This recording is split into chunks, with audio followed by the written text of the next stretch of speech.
Olá a todos, estamos começando mais um InfraCast, o podcast da Frente Parlamentar Mista de Portos e Aeroportos, e hoje contamos com a presença do diretor-presidente substituto da Agência Nacional de Aviação Civil, Thiago Pereira. Seja bem-vindo, diretor. Obrigado, Thales, obrigado, Mário. É um prazer muito grande estar aqui no podcast e tentar, portos e aeroportos, né? Tentar trazer um pouco a visão dos aeroportos, da aviação aqui para compartilhar com vocês e com todo mundo que está assistindo.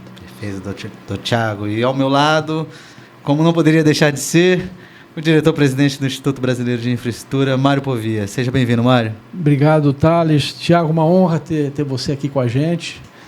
Hoje, número 1 da ANAC, e seja muito bem-vindo e obrigado pela deferência de estar aqui conosco, viu? Obrigado. Prazer é todo meu. Doutor Thiago, eu gosto sempre de abrir esse podcast perguntando uma questão mais de biografia. Quem é Thiago Pereira? Rapaz, Thiago Pereira é um goiano de 39 anos. Eu nasci em Goiânia, sou casado, tenho 3 filhos. Vim aqui para Brasília para estudar, estudei economia na UNB. E aí fiquei, né? Já antes de finalizar o curso, já passei no concurso do Banco Central, fiquei no Banco Central por 2, 3 anos, passei na ANAC, virei especialista em regulação. Na ANAC, hoje eu não sou do quadro da ANAC, né?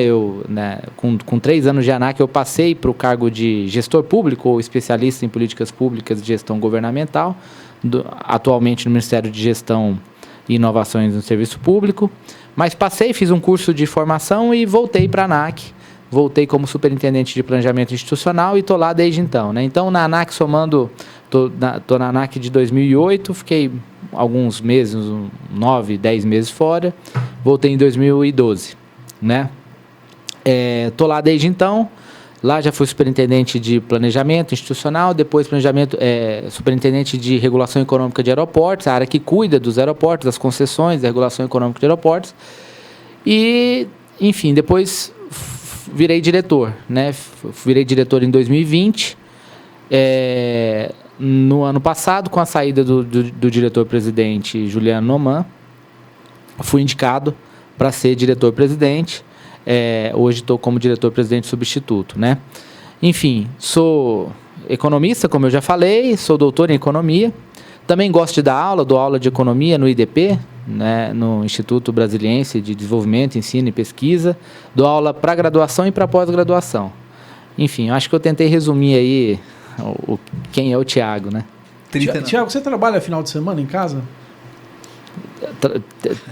É impossível não trabalhar, né? Toma bronca, o pessoal dá bronca, assim. Você tem 3 filhos, esposa. Tomo bronca, tomo bronca. Fim de semana tem que ser da criançada, né? Às vezes da tá mais família. escorregada, começa a trabalhar, o pessoal pega no pé.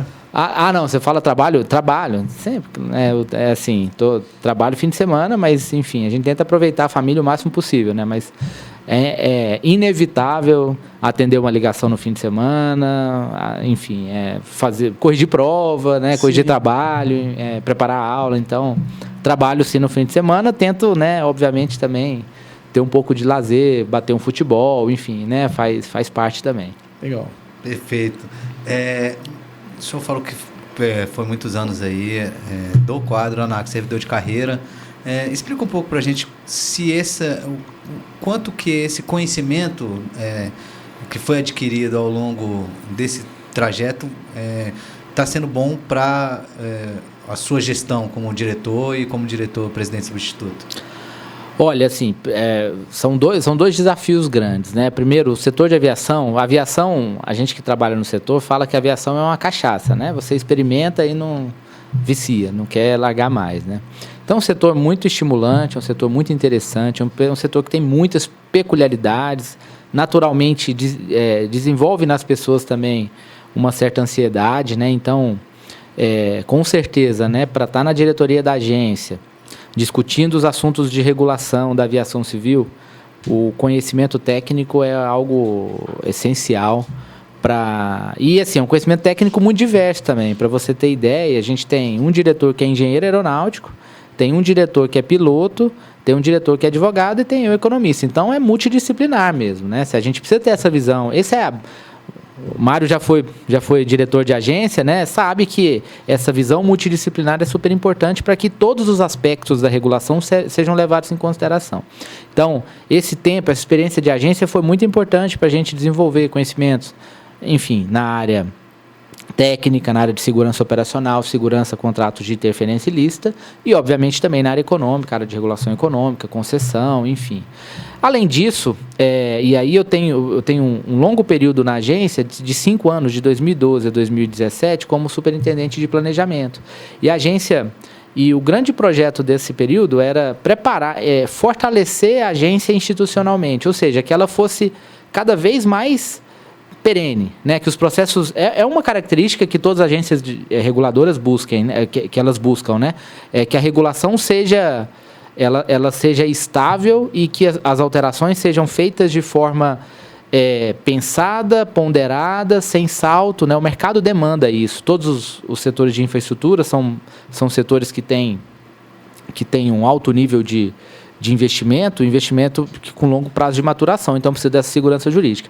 Então, o meu projeto lá na área de planejamento era fortalecer institucionalmente a agência. Então, a gente fez uma grande mudança na agência, né, de 2012 até, enfim, muda continuamente, né, mas 2012 a 2016, o programa de fortalecimento ele mudou totalmente a forma de atuar da agência, assim, por exemplo, tinha diretoria especializada, agora é tudo um colegiado. Os superintendentes eles têm uma grande autonomia, obviamente também tem plano de gestão, né, plano de gestão anual, tem orçamento e a gente cobra em reuniões de gestão, enfim. Então, eu diria que essa vivência de agência me possibilitou ter 2 tipos de conhecimento do funcionamento interno da agência, desse processo de estruturação. Hoje temos nos prêmios de governança, né, sempre recebemos prêmio de agência que tem melhor governança no governo federal, uma das melhores instituições públicas em termos de gestão interna e governança, mas também, né, o entendimento técnico das questões regulatórias, econômica, segurança e assim por diante. Então, essa vivência foi muito importante para eu conseguir, né, desenvolver essa carreira e estar na posição hoje que eu sei que é de muita responsabilidade, mas também sei que eu posso contar com um corpo técnico muito qualificado e que me ajuda, né, mesmo com todo esse conhecimento, me ajuda nas questões cotidianas. Tiago, a ANAC ela nasce com uma agência diferente, né? Ela pega algumas atribuições do DAC, né? Ela tem ali alguma atividade de homologar aeronaves, alguma coisa nesse sentido, né? Ela tem também aí como toda agência, né, a parte de regulação, de fiscalização. Fala um pouco para a gente a grosso modo das competências da ANAC. ANAC, né? ANAC, de fato, Mário, você falou bem, a ANAC veio do DAC, né? Foram algumas instituições militares que anteriormente toda a aviação, toda atividade pública da aviação estava concentrada no comando da aeronáutica, né, que está dentro do Ministério da Defesa. Com a criação da ANAC, as atividades do DAC, do CTA, a parte lá de São José dos Campos que cuidava da certificação das aeronaves da Embraer, né, da validação do certificado das aeronaves que vêm de outras indústrias, de outros países, né, tudo isso foi incorporado na agência. Também tem uma outra instituição no Rio que me falha o nome agora, enfim, eu vou lembrar e eu volto. Uhum. Então a ANAC foi uma junção dessas instituições. O DAC era um regulador, o CTA também era um regulador, mas mais voltado para a certificação de aeronaves, e essa outra e o pessoal do fomento lá no Rio de Janeiro. A ANAC, então, ela veio com todas essas atribuições. Qual que é a nossa missão principal, né? Garantir a segurança e a excelência da aviação civil. Quando você vai conversar com as pessoas para falar sobre a ANAC, né? Todo mundo pensa, ANAC, preço da passagem, concessão do aeroporto, fila lá no passaporte. O que é mais visível para o público, é o que é, né, visível. Ainda bem que isso é visível, porque se a questão do serviço, qualidade do serviço vis-à-vis o preço está sendo visível, quer dizer que a questão de segurança não está sendo um problema, né? Mas para a gente, lá, a gente tem um pouco mais de 1.300 servidores, desses 1.300, um pouquinho mais de 1.000 são das áreas finalísticas, né? Atuam nas áreas finalísticas. Desses 1.000, quase 900, assim, 870, 880 são de segurança, trabalham com as áreas de segurança. Então, essas áreas que o grande público vê, né, enxerga mais agência, prestação de serviço, bagagem, concessão de aeroporto e tal, é um pouquinho mais de 10% do quadro da ANAC, né? 90% da estrutura de servidores, do esforço organizacional da agência é para regular, certificar e fiscalizar a segurança do setor aéreo. Temos 2 tipos de segurança: segurança operacional, segurança contratos de interferência ilícita, né? E aí é tudo, né? A ANAC funciona como o Detran de todos os aviões do Brasil, de todos os pilotos. Então, a gente emite a carteira de todos os pilotos, a gente certifica os centros de treinamento que qualificam os pilotos, né? Então, o piloto tem que passar por diversos processos de aprovação, processo de aprovação cognitiva, de saúde, de proficiência técnica. A gente acompanha todos esses processos. O piloto treina em centro de treinamento, nós certificamos esse centro de treinamento também. Aprovamos todas as aeronaves que operam no Brasil, né? As aeronaves da Embraer e da Elibras são certificadas pela ANAC, nós somos autoridade primária de certificação, mas também reconhecemos, validamos a certificação das aeronaves norte-americanas, europeias e assim por diante, né? Então, por exemplo, a certificadora da Airbus é a EASA, né? Autoridade de Segurança Europeia. Ela certifica, ela é autoridade primária, eu reconheço aqui, quando vem uma aeronave da Airbus, que eu valido a certificação da EASA, né? Então, a gente tem uma atividade muito grande nessa validação de certificação de aeronaves. Empresa aérea, táxi aéreo, todos são certificados para poder operar. Não basta você ter uma empresa, um avião e ter proficiência para pilotar esse avião, né? Para você poder transportar gente, a empresa tem que se constituir, ela tem que demonstrar que, além da proficiência dos pilotos e a capacidade a aeronavegabilidade das suas aeronaves, a empresa tem que provar que ela tem um plano de manutenção, que ela tem um manual de gerenciamento da segurança operacional, que ela tem um sistema de gerenciamento de segurança operacional, que ela tem um plano de capacitação dos pilotos, enfim, tudo isso a gente checa. Então, para poder oferecer. E a mesma coisa para os aeroportos. Então, os aeroportos, fazemos as concessões de aeroportos, mas também homologamos as pistas, né? Homologamos todos os aeroportos públicos, eles são homologados, os aeroportos privados, aquelas pistas privadas, são registradas. Enfim, vocês vejam que é um rol de atividades muito grande, né? E que a questão de segurança ela consome muito recurso da agência. Óbvio, a parte econômica é importante também. O passageiro tem que ter um bom serviço, os aeroportos têm que cumprir os contratos de concessão, investir, entregar um bom serviço para a sociedade. Temos também uma equipes que cuidam dessas áreas, né? Mas a maior parte do nosso esforço é para as questões de segurança. E é interessante essa questão da segurança, você me lembrou aqui de... Realmente, quando a gente vê esses casos de alguma falha em aeronave, alguma falha em aeronaves de menores, né, de pequeno porte ou helicópteros, geralmente é porque eles não estão seguindo algum padrão estabelecido pela ANAC, né? Quando você vai ver algum certificado, ela não pegou, o operador não está fazendo direito, ou seja, todos essa gama de certificados de segurança que a ANAC traz, fazem com que a aeronave se torne algo muito seguro de se andar, né? É isso. O setor de aviação civil, nessa parte de segurança, ele é super regulado, ele é muito regulado, assim. E ele tem uma característica diferente de outros setores, assim, que é importante dizer que não é só a ANAC, né? Com o fim do DAC, a criação da ANAC, ainda a parte das atividades públicas no setor aéreo permanecem com o Ministério da Defesa, com o Comando da Aeronáutica, né? O gerenciamento da navegação aérea, o controle do espaço aéreo é com o DECE, o Departamento de Controle do Espaço Aéreo, né, do Comando da Aeronáutica, e a investigação dos acidentes, quando tem algum acidente, aí a gente tem um órgão investigador que é independente, é o CENIPA, o Centro Nacional de Investigação e Prevenção de Acidentes Aeronáuticos, que tem a função, também está vinculado à aeronáutica, tem a função de investigar. Investigar para quê? Não é para punir, é para prevenir, né? Então, ele investiga, identifica as causas do acidente e emana recomendações para os diversos entes, para os operadores, para o regulador, ANAC, para o regulador da SEA, para o operador da SEA, né? Para fazer com que a gente melhore os nossos processos e evite que novos acidentes aconteçam. Então, assim, é um sistema que ele atua de forma muito integrada e essas instituições têm que conversar bastante, têm que ter processos bastante integrados. E o Brasil é signatário da OACI, né? A OACI é a Organização de Aviação Civil Internacional, né? Que foi criada lá em 1945, é um órgão da ONU, um organismo multilateral. O Brasil tem uma representação lá, que tem um representante da ANAC, um representante do Comando da Aeronáutica. A sede onde é? É em Montreal, no Canadá.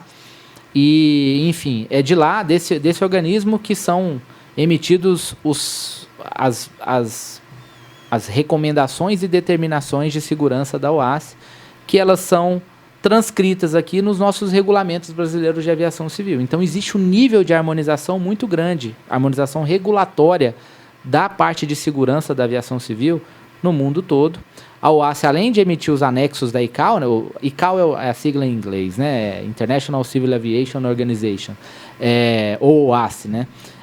Além dos anexos da OACI, além de emitir os anexos, os auditores da OACI vão aos países para auditar os países, para ver se os países estão cumprindo não só a letra da lei, mas seus processos de certificação, de vigilância. Não adianta nada regular e não fiscalizar, né?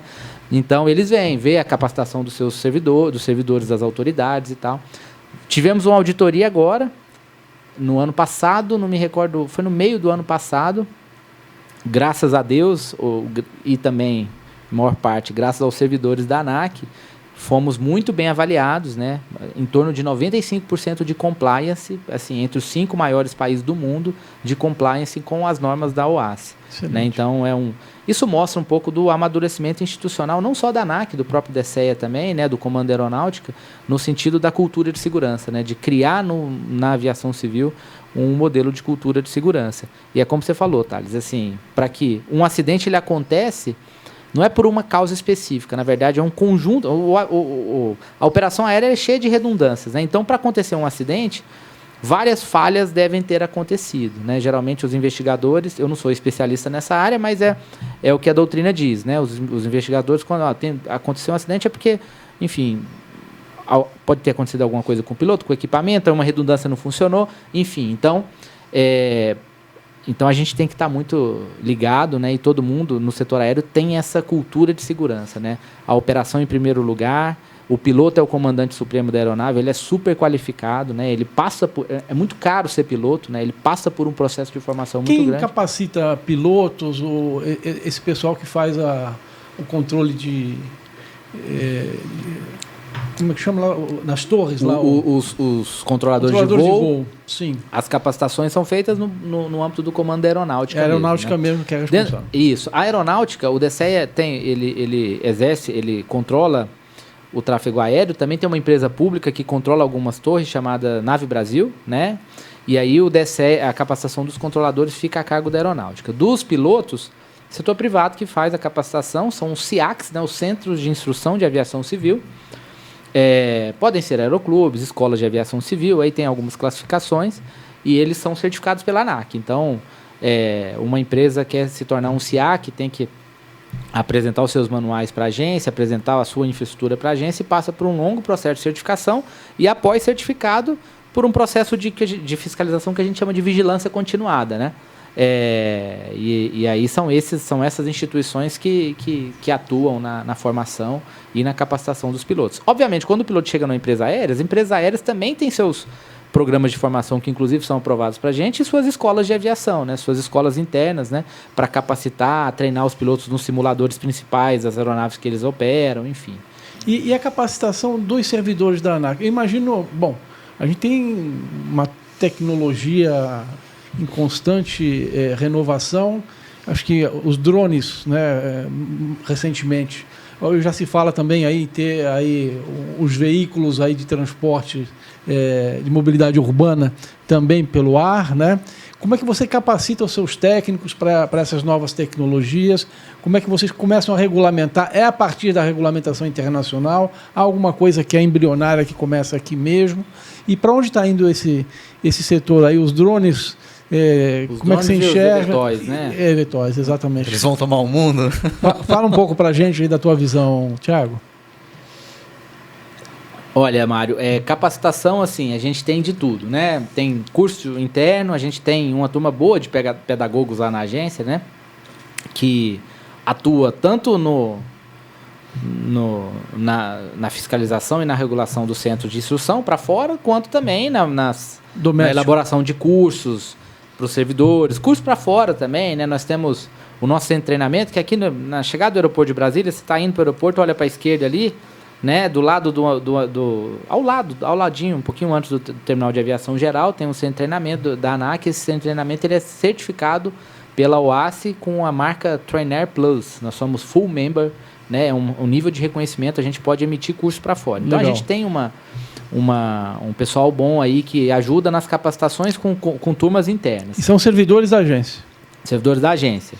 Mas também, né, nem tudo a gente consegue prover in-house, então contratamos turmas de capacitação, aí em tudo quanto é, com os próprios SIACs, tem muita capacitação internacional, capacitação na Europa, nos Estados Unidos, em centro de treinamento de referência, né, em escolas de aviação de referência, né, então, assim, a ANAC investe bastante aí, eu diria assim, de 3 a 4 milhões por ano, pelo menos. Esse ano a gente teve um corte, né, mas, enfim, acho que vai recuperar, para capacitar os servidores, né? Então, é um processo de capacitação muito grande. E ali eu tenho de tudo, né? Como eu falei, na diretoria é importante ter vários perfis. Na área técnica também, então tem advogado, tem economista, contador, tem psicólogo, tem médico que cuida de fatores humanos na aviação civil, tem pedagogo, tem engenheiro civil na parte de aeroporto, engenheiro aeronáutico na parte de aeronave, tem piloto. Então é um range, né, um rol de atribuições, de competências, de qualificações muito grande. Então a nossa área de gestão de pessoas pena, né, de tentar conseguir prover uma oferta de capacitação que é bem heterogêneo, né? Exatamente, é heterogêneo, é ao mesmo tempo muito amplo e muito aprofundado, né? Então temos programa de pós-graduação para os servidores, já contratamos turmas de pós-graduação para os servidores in company, regulação econômica e regulação técnica é segurança, né? Provida aí por universidades estrangeiras de referência, norte-americanas, francesas, enfim. Então, a atividade de capacitação é muito intensa.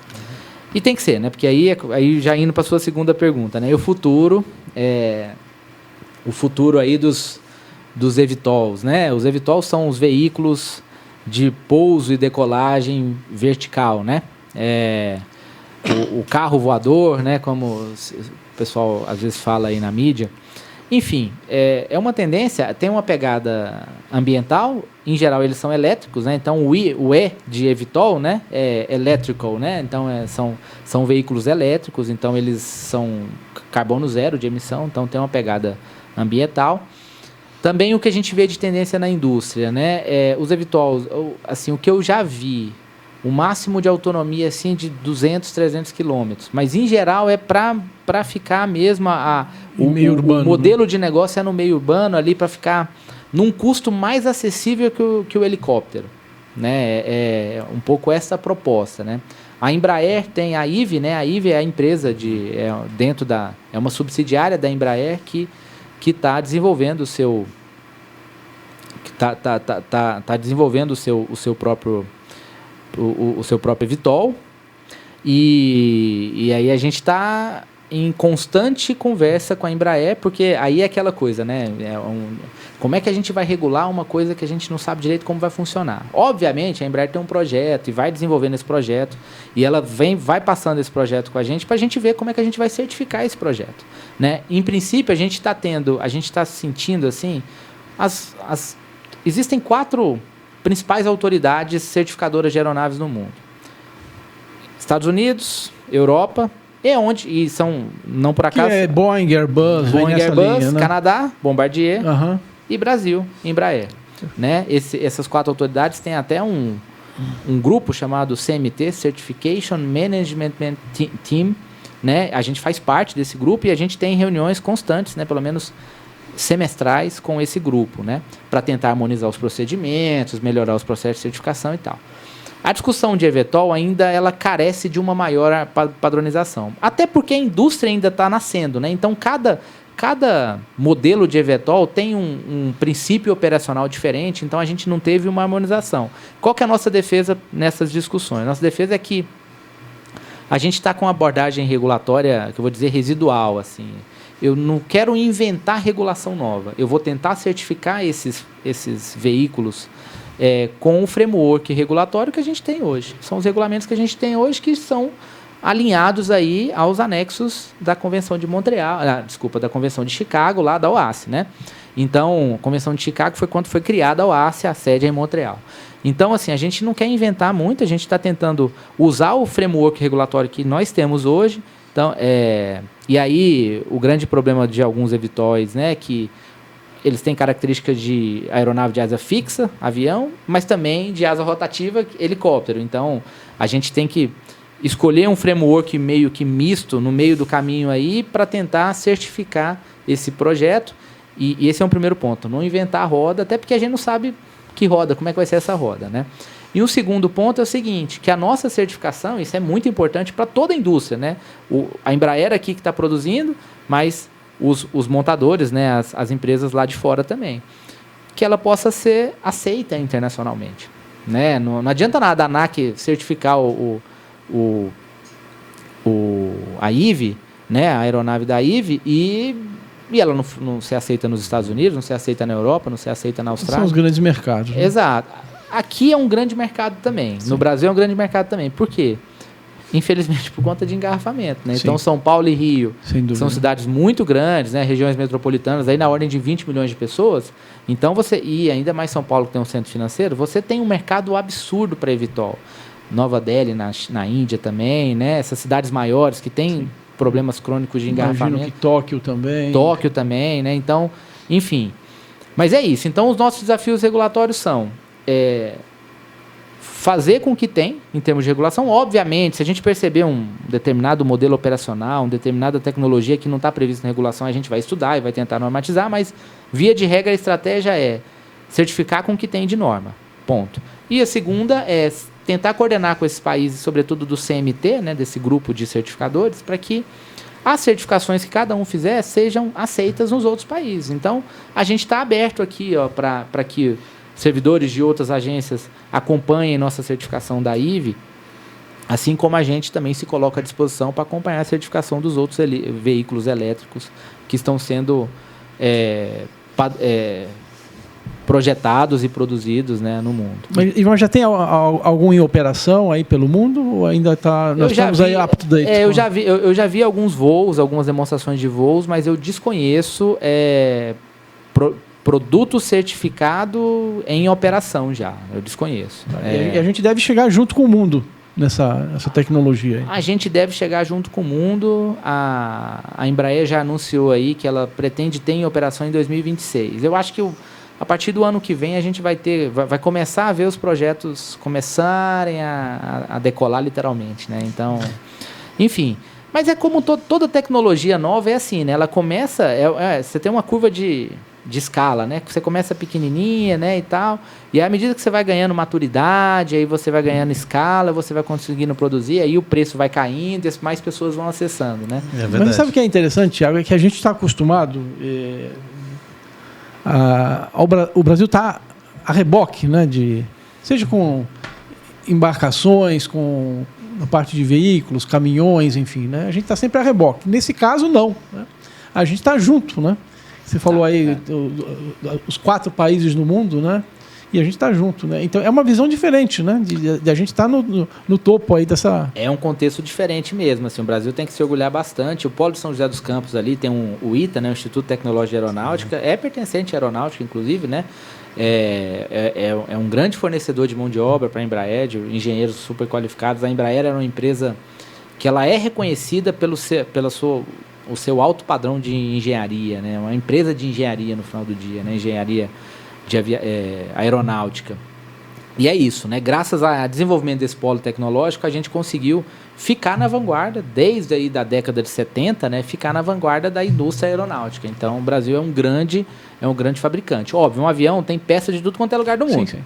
Mas, né, a montagem acontece aqui. Obviamente, a Embraer também tem fábricas em outros lugares do mundo, né? Mas lá em São José dos Campos, temos um capital humano muito rico aqui no Brasil. Tanto é que a nossa área de certificação de produto está em São José dos Campos. eu esqueci de falar, a ANAC tem escritórios em 13 regiões, né? A sede é em Brasília, mas temos mais 3 escritórios grandes. Um no Rio, um em São Paulo e outro em São José dos Campos. O Rio é uma questão histórica, né? O DEACE era do Rio, e a gente tem atividades importantes, né? no Rio de Janeiro. São Paulo, onde está, não vou dizer todas, mas a maioria das empresas aéreas, né? Então temos escritório importante em São Paulo, e São José dos Campos é onde está o nosso polo aeronáutico, né? O polo, a Embraer, a IVE, né? Essas empresas de manufatura de aeronaves estão lá, e a gente tem uma atividade constante de fiscalização, acompanhamento dos projetos. Então tem um polo lá, uma representação regional lá em São José dos Campos, que tem mais de 100 servidores da ANAC. Interessante. E como você mesmo falou, essa regulação veio também carregada de redundâncias, né, para evitar o máximo de acidentes possíveis com essa nova tecnologia. Mas entrando já numa questão mais cronológica, quando você assumiu em 2021, de lá para cá você teve algumas... a ANAC passou por algumas questões importantes, regulatórias, em especial a questão do voo simples, que até temos uma irmã que é o Navegue Simples, né, no setor portuário, mas foi uma decisão até considerada muito bem acertada para o setor, que vocês reviram algumas questões do CBA e também trouxeram regulamentações importantes e uma medida provisória, que culminou também numa medida provisória. Conta um pouquinho para a gente como é que foi esse processo. Você participou dessa criação toda, né? Participei, né? O processo ele foi conduzido pelo diretor-presidente, então, à época da agência, que era o diretor Juliano Noman, hoje é secretário de Aviação Civil, lá do Ministério de Portos e Aeroportos, mas, obviamente, toda a diretoria e todas as superintendências participaram bastante ativamente, assim.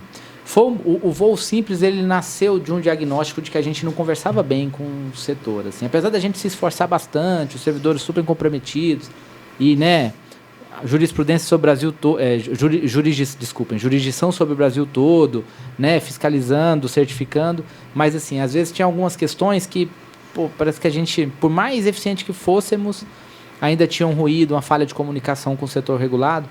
E, sobretudo, o setor regulado que a gente chama de varejo, né? O piloto, o pequeno proprietário. Não estou falando de empresa aérea, de Embraer, não.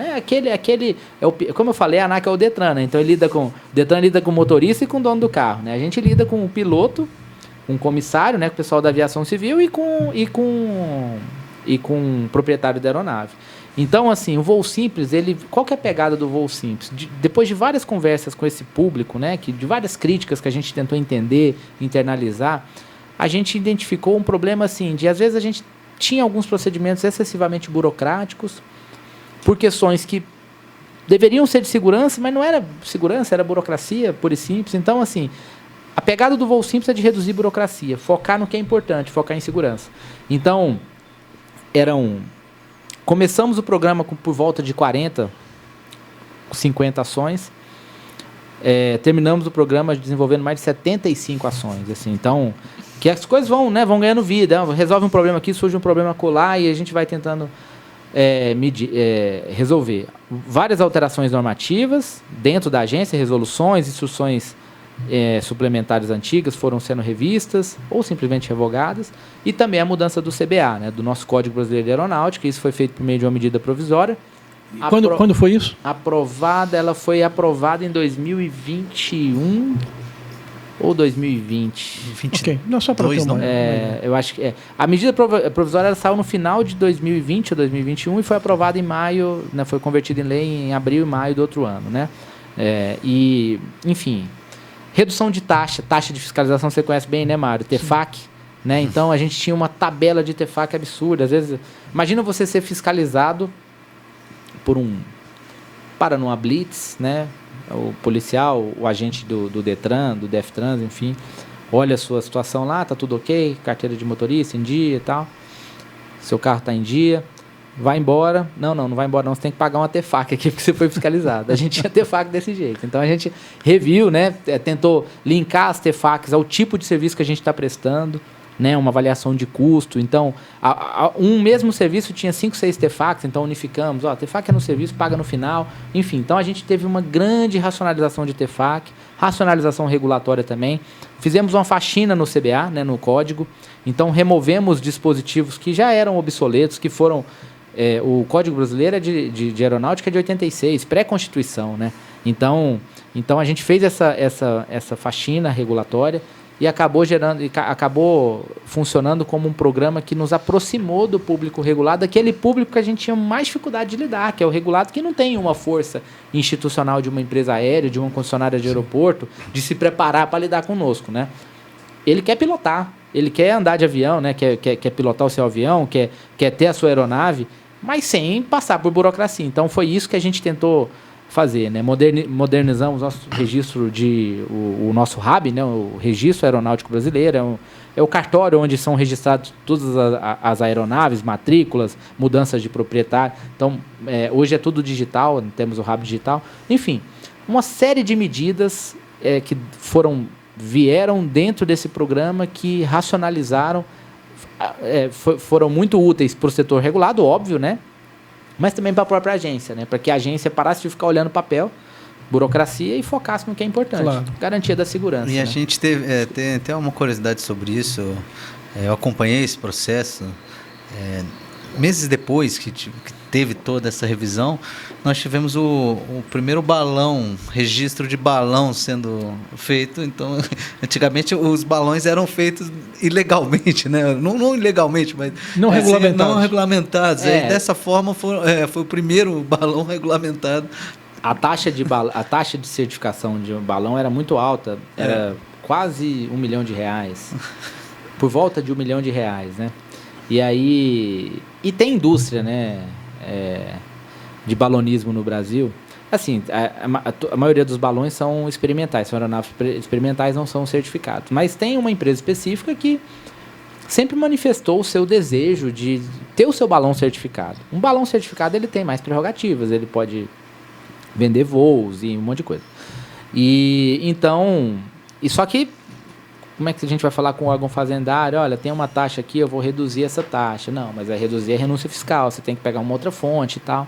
Mas não é renúncia, porque eu nunca certifiquei ninguém, porque a taxa é proibitiva, enfim.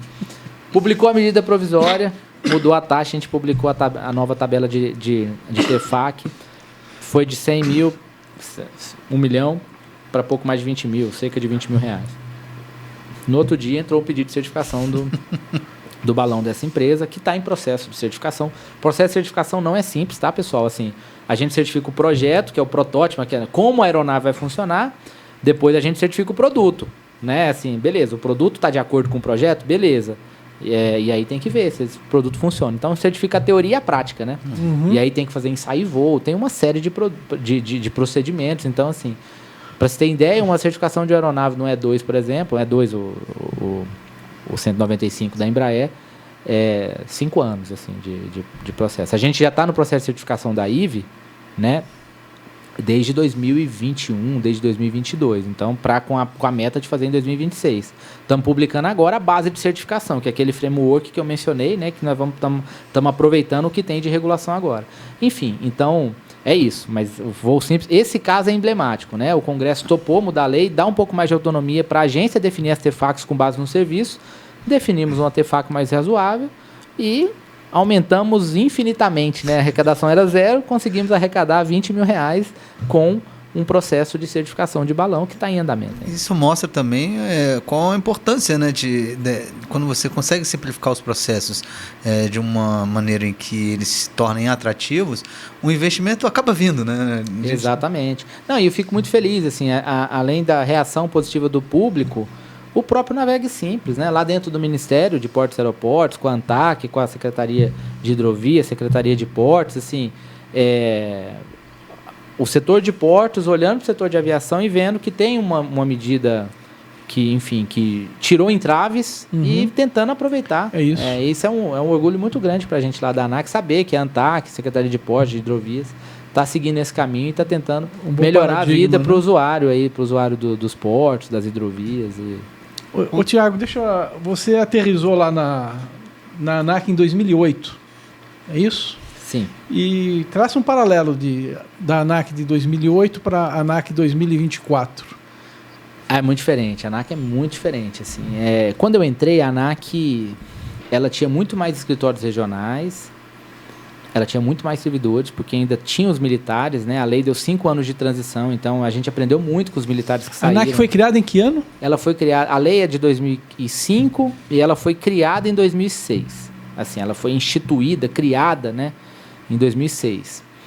E aí eram 5, a lei deu 5 anos para fazer uma transição dos militares que ficaram na ANAC, né, saíram do DAC e ficaram na ANAC, para que o governo federal pudesse recrutar, fazer concurso para formar o quadro pessoal da ANAC. Eu entrei no primeiro concurso, em 2008, e eu entrei na área de infraestrutura aeroportuária, cuidava de regulação de tarifa aeroportuária. PROFA, Política de Aviação Regional, e regulação de tarifa aeroportuária. E assim, quais as grandes mudanças da agência, né? A primeira coisa, assim, a gente não tinha quadro técnico, né? A gente era uma apreensão, inclusive, da alta direção. Olha, estou perdendo todo um histórico de conhecimento aqui dos militares, como é que eu vou suprir isso, né, pelos civis? Então, por isso explica um pouco do nosso histórico de alta capacitação dos servidores. Além de ser um setor intensivo em tecnologia, né, o fato de, naquele primeiro momento, capturar o máximo possível alguns projetos de gestão do conhecimento e tal, enfim. Naquela época, a gente tinha diretorias especializadas. Então, tinha um diretor de regulação econômica, de serviços aéreos, na verdade, diretor de infraestrutura aeroportuária, diretor de operações ou de segurança operacional, diretor de relações internacionais. Hoje nós temos um colegiado, um conselho de administração. Diretoria toma as principais decisões da agência, dá o rumo para as superintendências, mas os superintendentes são os executivos que tocam a agência. Então, as superintendências ganharam muita força e também muita responsabilidade. Para você ter ideia, quando criou-se a ANAC, para uma empresa, sei lá, vou pegar um exemplo de uma empresa XPTO, vai cadastrar um voo, vai querer um voo às 2 horas da tarde, todos os dias, de Brasília para Congonhas. Brasília para Guarulhos. Aí a gente tinha um negócio chamado OTRAN, né? OTRAN é horário de transporte. Passava pela aprovação da agência. Isso é histórico, né? Vinha do DAC, passava pela aprovação da agência, as áreas técnicas instruíam, perguntavam para o aeroporto, para o espaço aéreo, para a empresa aérea, coordenava um monte de parecer, mandava para a diretoria aprovar. Ia para a diretoria, reunião de diretoria. Toda terça-feira a diretora pautava o processo, a diretoria pautava, tinha que aprovar. Hoje não existe mais aprovação pela agência. Assim, não existe nem mais aprovação pela agência, mas assim, no primeiro momento a gente já tirou da diretoria e colocou na área técnica. E hoje não precisa, hoje é um registro de voo. Por que eu vou aprovar? Assim, a empresa aérea tem todo o incentivo de sentar com o aeroporto, sentar com navegação aérea, para ver o que é possível e pronto. Ela só registra o voo para a gente. A gente tem um sistema que a gente faz monitoramento do mercado. Monitora, se os voos estão aumentando, estão diminuindo, quantidade de destinos atendidos, passa informação para o Ministério, subsidiar políticas públicas. Então, assim, a agência mudou demais. Eu diria o seguinte, hoje as superintendências elas são muito mais... Tem um outro movimento também, que a gente tinha 5 superintendências e 5 diretores. Então, na verdade, o diretor era quase que um superintendente. Uhum. Hoje a gente tem 12 superintendências, se não me engano, 12 superintendências, das quais 7 são finalísticas. Acho que são 11 superintendências, 7 são finalísticas e 5 meio, né?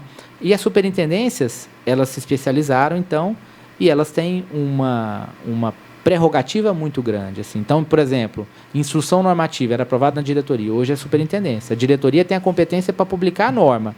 O detalhamento dessa norma fica na superintendência. A continuidade melhora muito. E, por outro lado, os diretores têm uma visão muito mais holística das coisas. Então, quando eu estou tratando de um regulamento de segurança operacional, eu tenho que ter avaliação óbvia de segurança, mas esse regulamento pode gerar uma barreira à entrada de outras empresas, pode ensejar um custo muito alto. Então, para a diretoria, com essa visão, né, com esse modelo colegiado, eu tenho uma visão mais holística, eu consigo balancear mais os custos e benefícios da minha regulação. Né? Os processos antes subiam para a diretoria, era o relator da superintendência da área. Né? Então, um diretor para contestar... Já vinculava a relatoria à especialidade. Exatamente. Aí até para contestar o projeto, não, isso aqui é da minha área, você não vai mexer, né? Enfim, agora é tudo sorteado. É tudo sorteado, não tem mais o diretor da área tal. Então, os próprios diretores precisam de contar com a estrutura de assessoria com técnicos de diferentes, advogado, engenheiro, piloto, economista, para entender essa visão. Então, assim, Tentando resumir a agência, o corpo técnico da agência tem um papel muito fundamental. Ele foi muito fortalecido, as superintendências foram muito fortalecidas. A diretoria tem um caráter muito mais estratégico, para de ficar fazendo aprovaçãozinha.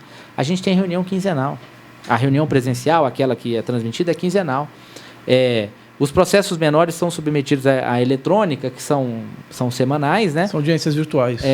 Audiências virtuais, no próprio sistema, no SEI, né? No Sistema Eletrônico de Informações do Governo Federal.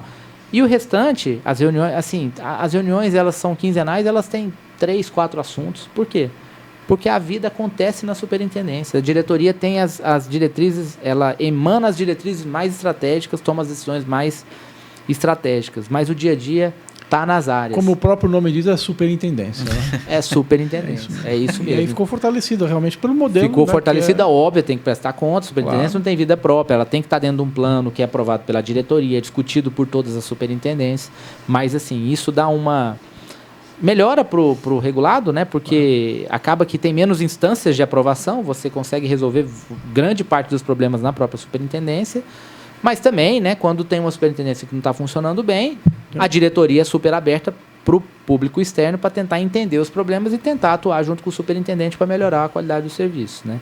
Então, na prática, o Voo Simples, apesar do apoio da diretoria, os superintendentes é que tocaram o Voo Simples, né? É claro, teve que mudar a lei e tal, mas assim, dentro da agência, os próprios superintendentes reviram seus processos para ter processos de aprovação mais céleres e entregar um melhor serviço com menos burocracia para os cidadãos, né, para os usuários da aviação civil. E realmente foi um grande case de sucesso. Né? Outro processo que aí eu acredito que você tenha passado em todos um pouco, né, de alguma forma ali dentro da agência, é a questão das rodadas de concessão. Nós terminamos aí, se não me engano foi ano passado ou retrasado, né, a 7ª rodada. Me fala um pouco sobre esse processo e o quão exitoso hoje a gente pode falar dessas concessionárias, né, no ambiente da brasileiro. Enfim, a gente foi até a ANM, a Agência Nacional de Mineração, a ANAC era a agência caçulinha, né? Era a grande parte das agências foi criada ali no final da década de 90, início da década de 2000, né? E a ANAC no meio da década de 2000, 2005, 2006. Aí depois, um tempão, até a ANM, acho que meados de 2017, 2018, foi criada a ANM, né? Então a ANAC é a agência caçulinha, né? Agora a segunda caçula, né? A ANM agora é a nossa caçulinha. E as agências anteriores, algumas agências foram criadas assim, com os processos de privatização, concessão em andamento, né? Então, concede telecom, concede energia elétrica e surge depois a Anatel e a ANEEL, né? A ANAC, assim, aeroporto, historicamente com a Infraero, uma empresa que era vinculada ao Ministério da Defesa, né? Depois passou para a Secretaria de Aviação Civil. E aí, o que aconteceu na década de 2000? Uma conjunção de 2 fatores importantes. Primeiro, o crescimento do PIB, boom de commodities, né? Então, depois, pós-redemocratização, com a estabilização macroeconômica que a gente conseguiu lá na década de 90, o país reuniu condição e atraiu muito investimento, o PIB cresceu muito nos anos 2000, né? Foi o maior crescimento do PIB pós-redemocratização, a década que o Brasil mais cresceu. Então, crescimento de PIB. E um outro movimento que, isso não é no Brasil, é específico do setor aéreo, mas não é só no Brasil. Aconteceu nos Estados Unidos, aconteceu na Europa, na Austrália, desregulamenta o mercado populariza. Começamos o ano de 2000 com cerca de 30 milhões de passageiros. Terminamos 2009, 2010 com mais de 100 milhões de passageiros. Fantástico. Então, quase triplicou a quantidade de passageiros. Ótimo, né? Boa notícia, mas nem tudo são flores, né? E o que aconteceu? Os aeroportos, sob a gestão de uma empresa pública, que, como todos nós de órgãos públicos sabemos, né, está submetidas a condições mais restritas de contratação, de controle, etc, não conseguiu dar a celeridade necessária para acompanhar a demanda, o aumento da demanda. O que aconteceu? A saturação dos aeroportos, né? Final da década, então a gente cresceu muito, cresceu de 30 para 100 milhões de passageiros, mas os aeroportos não acompanharam o crescimento. E aí, a outra década, o que vinha? A previsão do Brasil continuar crescendo, jogos esportivos, grandes eventos, né? Então, Como é que vai fazer, né? Será que a Infraero vai conseguir? Vai ter estrutura de capital para fazer os investimentos dos aeroportos? Aí o governo decidiu conceder. Primeira rodada, São Gonçalo do Amarante. Segunda rodada, Brasília, Guarulhos e Viracopos. Terceira rodada, Confins e Galeão. Quarta rodada, Porto Alegre, Fortaleza, Florianópolis e Salvador.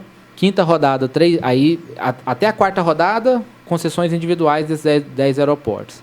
Quinta, sexta e sétima rodadas, concessões em bloco, né? Então a ideia foi ir passando, assim, como já para ter, por exemplo, Imperatriz, eu preciso de um aeroporto âncora, aí pegou Goiânia na sétima rodada. Para ter Campina Grande, eu preciso de um aeroporto âncora, Recife. Então a gente começou a fazer o modelo de concessões em bloco.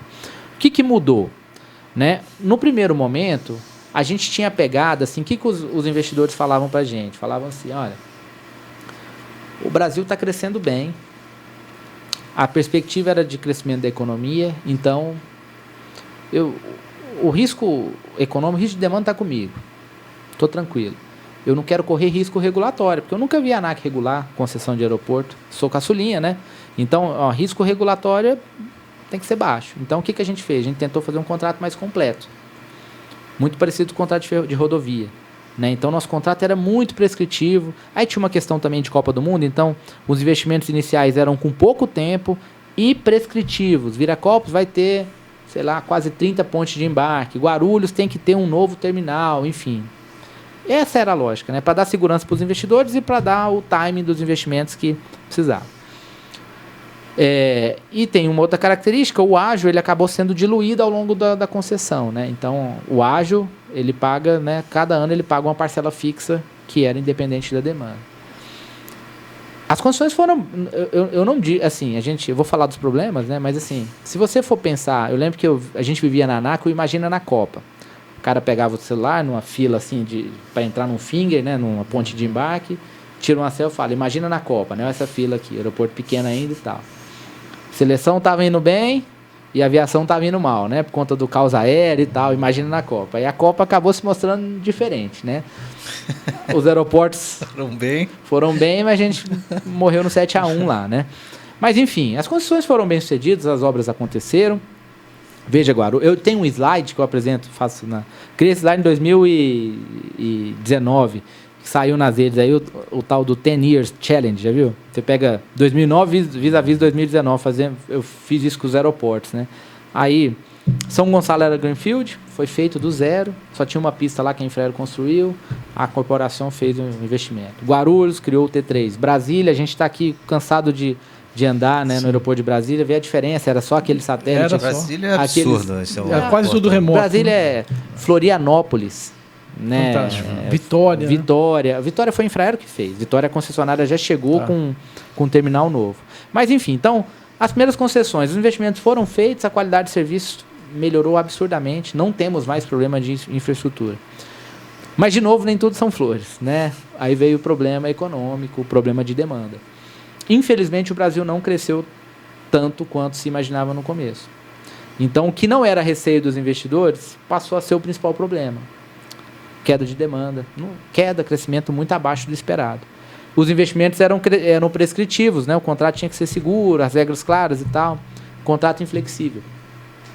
Aí, como todo mundo estava muito animado com o futuro do Brasil, né? Então os ágios das outorgas eram muito altos. Nossa. E incidentes ao longo do contrato, acabando contaminando o fluxo de caixa dos projetos. Então a gente teve alguns problemas aí financeiros com as 3 primeiras rodadas, justamente aquelas que não tem ágio na cabeça. Já percebendo isso, a gente melhorou para a quarta. Então agora ainda tinha um pouquinho de investimento prescritivo, mas não tão, digamos assim, não tão grande, mais atrelado à demanda ou a uma expectativa de demanda, mas a outorga ágio na cabeça. Né? Parcela fixa agora é pequenininha no contrato, 5 anos de carência, e aí as parcelas crescentes ao longo dos anos, mas bem pequenininha, não contamina o fluxo de caixa. Na quinta rodada, aprendemos mais um pouquinho. Para que parcela fixa? Né? Ágio na cabeça, 5 anos de carência, vamos fazer parcela variável, né? Percentual da receita da concessionária. Se a demanda for boa, beleza, o governo recebe mais, mas se for mal, a concessionária não precisa pagar. Mitiga o risco também. Mitiga o risco. Compartilha o risco, né? E ainda gera a questão do investidor afundar o recurso no início, então ele não contamina o fluxo de caixa do projeto. E aí, sexta, sétima, aí com outras melhorias, né? Com contratos mais flexíveis, com modelo de regulação tarifária mais flexível.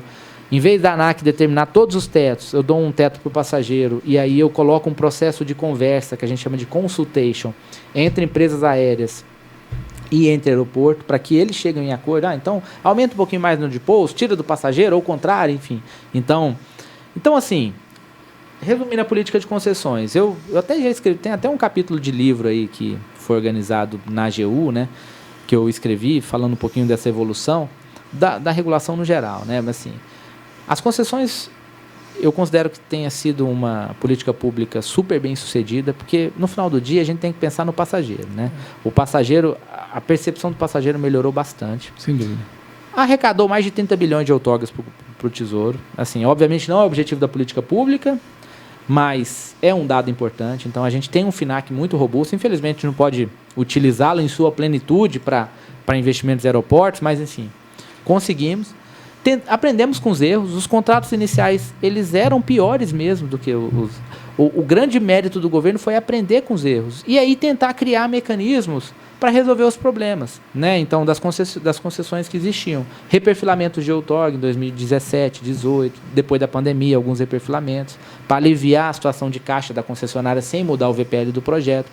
Relicitação. A primeira relicitação que aconteceu, agora teve uma semana, um mês atrás, em rodovia 040, eu acho, né? Mas a primeira foi de São Gonçalo do Amarante, conseguimos fazer, foi uma relicitação sem nenhum problema, a concessionária que estava saindo se comportou muito bem, sempre muito colaborativa. A que estava entrando, acabou sobrando um resíduo, porque era um projeto Greenfield, né? Então acabou sobrando um resíduo que o governo pagou, então foi um processo de super sucesso.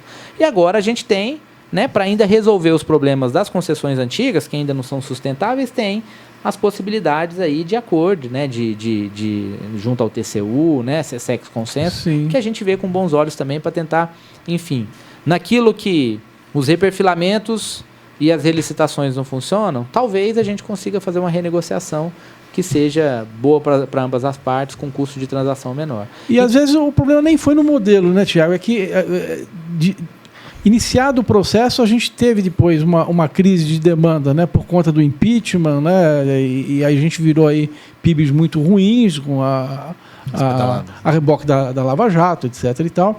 E depois veio a pandemia, né, que aí quando estava tirando a cabeça ali para respirar um pouco, veio essa martelada da pandemia e aí realmente o setor sofreu muito, né? Veio a martelada da pandemia. A pandemia foi a principal crise do transporte aéreo internacional. Antes da pandemia, a principal, que agora é a segunda, foi o 11 de setembro, né, que gerou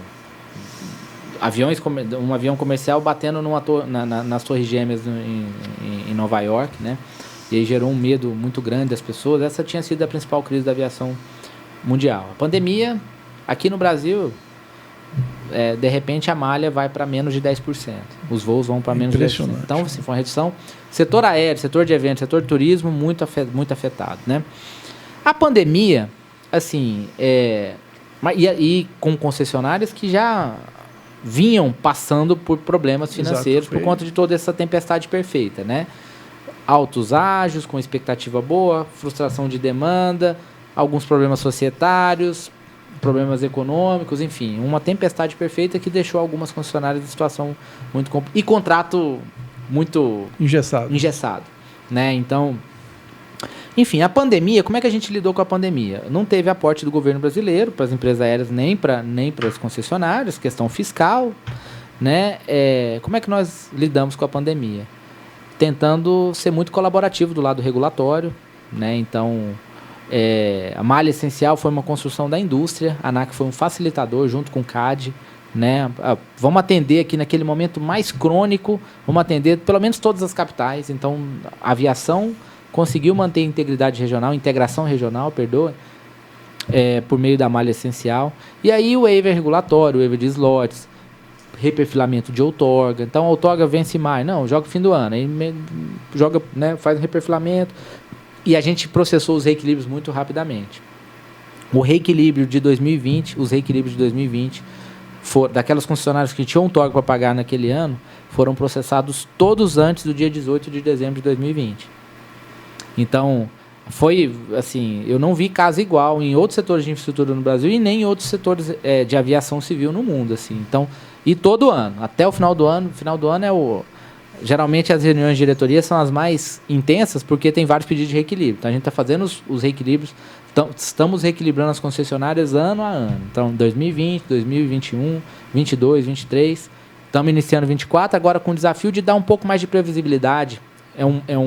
É um claim, né? É uma, digamos assim, uma demanda do setor de que a agência meio que defina um modelo assim que dê previsibilidade até quando, qual que é a metodologia desse reequilíbrio assim, para o futuro. A gente está estudando isso com as concessionárias, mas o fato é que até hoje assim, a gente já fez quase 6 bilhões de reequilíbrio de Covid, né?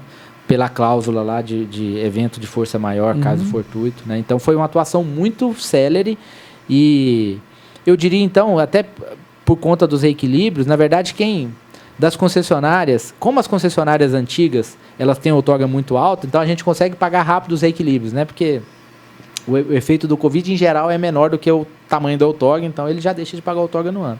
As concessionárias mais novas, que não têm outorga muito grande, então aí acabou, em alguns casos, reequilíbrio em aumento de tarifa, né? Então, tem concessionária que os reequilíbrios que eu já aprovei, a gente vai pagar só em 2030. Porque não tem outorga para pagar, então tem que ser aumento de tarifa, enfim. Então, os que eu já aprovei, né? Tem ainda os que a gente está calculando em função do problema residual da pandemia. Então, assim, essa é a evolução do setor de aeroportos no Brasil. Assim, política bem-sucedida, 59 aeroportos concedidos, 93% do tráfego de passageiros, praticamente 100% do tráfego internacional. Né? Números fantásticos. Muitos investimentos, né? 5 bilhões de investimentos nos primeiros 5 anos de dólares, 5 bi de dólares. É o mesmo número que a Infraero havia feito nos 15 anos anteriores. Então, eu brinco, né? 15 anos em 5, né? Então, assim, claro, não sem problemas. Qual que foi o grande mérito do governo? Foi ter tentado lidar com os problemas de forma clara e aprender com os erros, né? E melhorar. E, para terminar essa parte de concessões, claro, se tiver mais dúvida, né? Mas, assim, primeira concessão, iniciou o governo Lula 2. Segunda concessão, Dilma 1. Terceira concessão, Dilma 1. Quarta concessão, Dilma 2, Temer. Quinta concessão, iniciou com Temer, continuou com o Bolsonaro. Sexta e sétima com o governo Bolsonaro. E assinatura dos contratos da sétima, governo Lula 3.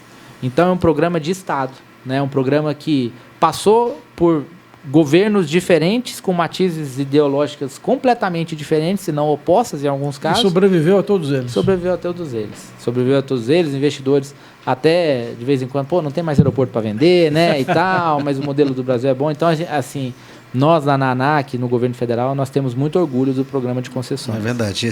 E nós tivemos aqui com o diretor da BR, e ele mostrou também dados interessantes de como o setor também já vem se recuperando, né? Óbvio que a pancada da Covid foi muito forte, mas é muito interessante ver que o setor foi muito resiliente e está conseguindo agora se reestruturar, né? Em tão pouco tempo, considerando que a gente teve a Covid, não tem 3 anos, né?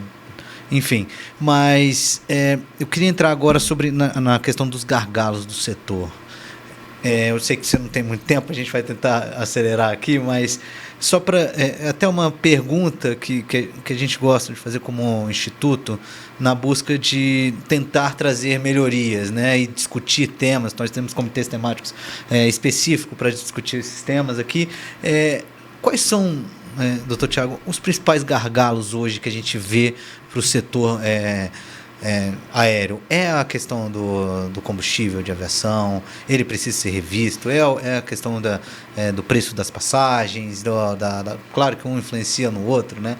Mas eu queria que o senhor falasse rapidamente sobre quais são, como até a gente poderia ajudar, né, nessas lutas para melhoria. E eu emendaria a pergunta, o que está no radar da ANAC, né, com os principais desafios aí no curto prazo? Tá. Bom,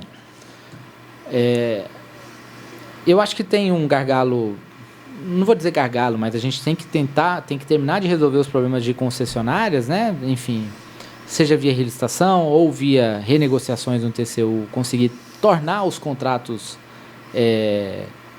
sustentáveis ao longo do tempo, dentro dos contornos, enfim, sempre olhando para o passageiro, mas também olhando para os grupos que têm lá os contratos, né? Ninguém vai querer ficar 30 anos numa concessão tendo que aportar dinheiro todo ano, né? Então, esse é um ponto. Então, eu acho que...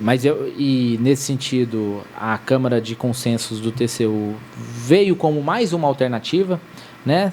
Sempre quanto mais escolhas a gente tiver, melhor, né? Então, uma alternativa consensual. Então, a gente aposta muito nessa solução para tentar resolver esses problemas.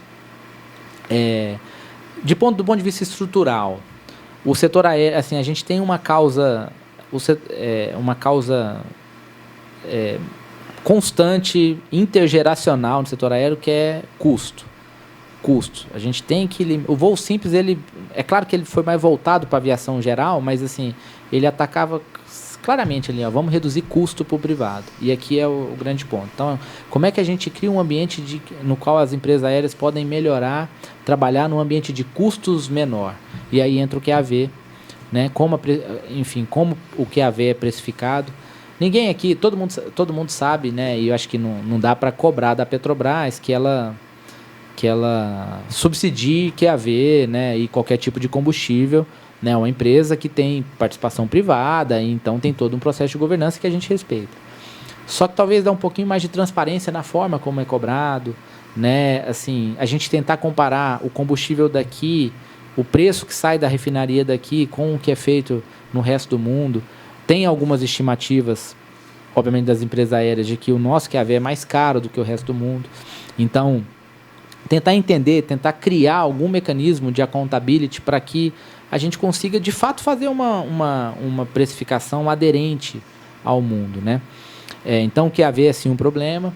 Um outro problema que aí tem um problema legislativo, e eu acho que a frente pode ajudar muito, que eu preciso trazer mais competição para o Brasil, mais empresas aéreas. O Brasil é um mercado de 115 milhões de passageiros. Já atingimos quase 113 no ano passado. Perspectiva, tem uma elasticidade ali, né? Elasticidade de PIB do setor aéreo que fica de 3 a 4. Então, se a economia vai crescer 2,5%, o setor aéreo vai crescer 7,5%, 8% esse ano. Então, vamos ter aí mais pelo menos uns 10 milhões a mais de passageiros se todas essas previsões econômicas se confirmarem. E aí, como é que a gente vai lidar? Como é que a gente tem um mercado tão robusto? É o quarto maior mercado de aviação comercial do mundo, com 3 empresas. Por que não entram novas empresas? Assim, tem várias coisas, tem uma questão de escala, um custo afundado grande para você entrar no Brasil, conseguindo contestar as empresas atuais, que são muito eficientes, mas também tem insegurança jurídica ainda, né? O voo simples, na medida provisória, acabou tendo uma emenda no Congresso, que foi aprovada, que reinstituiu a cobrança de bagagem. Cobrança de bagagem obrigatória. Pior, colocando no CDC, Código Brasileiro do Consumidor. E aí o presidente vetou, mas esse veto nunca foi apreciado pelo Congresso. Toda vez que vai, assim, pode ser apreciado, a expectativa é de que vai cair. Assim, tem que resolver isso, tem que manter o veto. Essa insegurança, a gente conversa com empresários, viaja muito para divulgar o Brasil e tal, e alguns empresários de empresas low cost falam, olha, o Brasil é um país complexo, tá? Mas assim, tem uma demanda absurda. Assim, o nosso índice de passageiro por habitante é 0,5. Países, Chile, Colômbia, 0,08, 1,3, com mesma renda per capita. A gente tem uma demanda potencial grande. Tem uma demanda reprimida grande, tem uma demanda potencial grande. Eles veem isso. Qual que é o problema? O problema é que tem insegurança jurídica. Imagina uma empresa low cost montar uma base, fazer leasing de 30 aeronaves, contratar gente. Por menos burocrático que a gente seja, o processo de certificação de empresa aérea é caro. Né? Você tem que ter empregado, você tem que ficar 4, 5 meses lá na agência, mostrando os manuais, a operação e tal, para convencer a área técnica que a empresa é segura, enfim. Aí, de repente, o veto cai. Já pensou? Aí o cara monta uma estrutura de negócio toda voltada para baixo custo, com receita auxiliar, de repente ele é obrigado por lei a cobrar uma bagagem, uma peça de bagagem, a disponibilizar, entre aspas, de graça, né? Sim. Ele não vai botar de graça, ele vai botar no preço, mas a passagem básica dele fica mais cara. Competitivo, né? Fica menos competitivo. Então, assim, esse é um grande desafio, né, de curto prazo, assim, que a gente... reduzir custo, que é um ponto importante. Esse grande desafio da bagagem. Tem um desafio também que na parte de custo e também de competição, acho que conversa com esses dois eixos que eu falei, né? Custo e competição. Judicialização, as empresas aéreas brasileiras gastam 1 bilhão por ano de custo judicial. Tem empresa, startup, que se especializou em buscar cliente com voo atrasado ou cancelado para comprar a causa do cliente e depois ganhar uma indenização maior na justiça. Ganho R$1.000, compro R$1.000 a causa do Thales, vou na justiça e ganho 5, 6 mil reais de indenização. Então, essa judicialização é um ponto importante. E aí, não vamos comparar com as domésticas. Mas as empresas não fazem um bom serviço. Tudo bem, tira as domésticas, vamos olhar para o mundo. Antes da pandemia, tinha uma empresa americana que falava assim que 1,5% da operação dele, em termos de receita, era para o Brasil. E 89% das causas judiciais. 89%. Incrível. É incrível, assim, é uma coisa que salta aos olhos. Né? A gente sabe que não é só o setor aéreo que tem esse problema da judicialização. Por outro lado, a gente sabe também que tem setor como de telecomunicação, já resolveu. Isso, né? É mais um susto também para a questão da low cost, né? Como é que uma low cost vai entrar? Por isso que eu falei que ele pega nos dois. Ele pega para o custo das empresas, mas ele pega também para a competição, porque aí o cara, imagina um low cost, talvez uma empresa low cost, talvez ela esteja mais submetida à judicialização, porque o serviço dela é o transporte. Quando o passageiro compra passagem, ele compra o transporte. O check-in, se ele quiser fazer no aeroporto, ele tem que pagar. A mala, se ele quiser fazer, ele vai ter que levar, ele vai ter que pagar. Um serviço de bordo vai ter que pagar, enfim. Então, é isso. Então, a judicialização, o QAV, são dois problemas estruturais que a gente tem que tentar endereçar. O veto da bagagem é um ponto que a gente tem que resolver mantendo o veto. Ou seja, a bagagem não pode ser obrigatória. Manter a regra atual. Né? Manter a regra atual. A bagagem não pode ser obrigatória. Por quê? Porque assim eu atraio diferentes modelos de negócio. Eu não embuto. É hidrômetro individual, né? Assim, qual que é o... Se você mora num condomínio, num prédio que tem um hidrômetro individual, as pessoas vão ser mais conscientes na hora de utilizar. Se o hidrômetro é coletivo, né, o meu custo está sendo diluído com todo mundo. Isso. Então, e aí o grande... Eu diria que esses estão os três principais gargalos do setor. Tem algumas outras coisas, né? Financiabilidade das empresas, né? Mas assim, que... acaba que o mercado... do IPTU também, né? Tem questão de concessionária, IPTU, insegurança... A gente quer trabalhar aqui com a frente parlamentar nessa questão também, acho que é importante. Né, A gente tem um caso muito interessante, eu sugiro que vocês... E eu estou super à disposição, a gente pode trazer a concessionária, o Dr. Fábio Rogério conhece bastante esse caso, é o caso da concessionária de Porto Alegre, do aeroporto de Porto Alegre, a Fraport. Ela fez uma concertação com C, né? Muito grande com o governo municipal e fez um estudo e aprovou uma lei, conseguiu aprovar uma lei municipal definindo quais áreas são de fato imputáveis, a quais áreas são tributáveis com IPTU e as áreas que não são, por exemplo. Pista, comércio, pista de pouso, não fez sentido nenhum. Agora um comércio do aeroporto, estacionamento. Então ele fez um trabalho e com isso ele conseguiu dar segurança jurídica para o gestor municipal, que eu entendo o lado também, eu sou gestor público também, né?